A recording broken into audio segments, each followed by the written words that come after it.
It's time for my updated college football top 25. We got a few changes in here, so let's just get into it. A&M jumps to number 2, another impressive, emphatic win for them on the road. Whereas Indiana, they struggle a little bit. I think the resumes are becoming more and more comparable, so I've got the Aggies at number 2. Bama and Georgia don't move at 4 and 5, but I do have Texas Tech jumping up to number 6. They actually move up a couple of spots there. Ole Miss stays put at number 7 after a win over the Citadel. Oregon does move up a spot. I still think their resume overall is lacking a little bit, but that Iowa win, their best win on their resume, they escape with an ugly victory. It's okay to win ugly, but it's not going to give you a huge jump in the polls from where they were. BYU here at number 9. I dropped them a couple spots, obviously, for the loss. Looked kind of ugly, but not punishing them too much. You still look at their overall resume. It does hold up, especially next to a team like Georgia Tech, so I didn't consider moving Georgia Tech above BYU.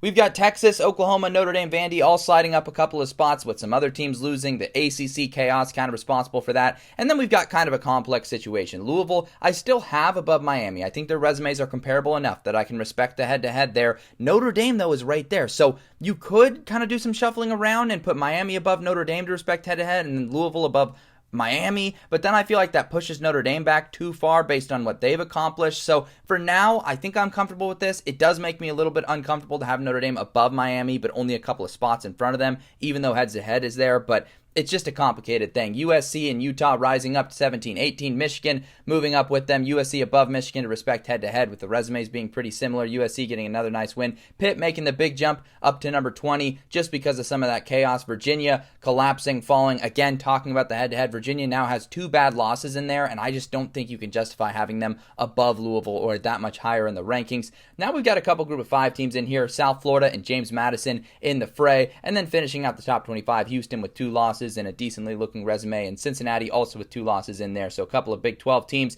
in the just missed category. Minnesota, Tulane, North Texas, a couple group of 5s. Tennessee with 3 losses, and Arizona State with 3 losses, but a resume that has actually aged really well, and that win over Texas Tech looks better every week. So let me know down in the comments, what do you think of my updated top 25?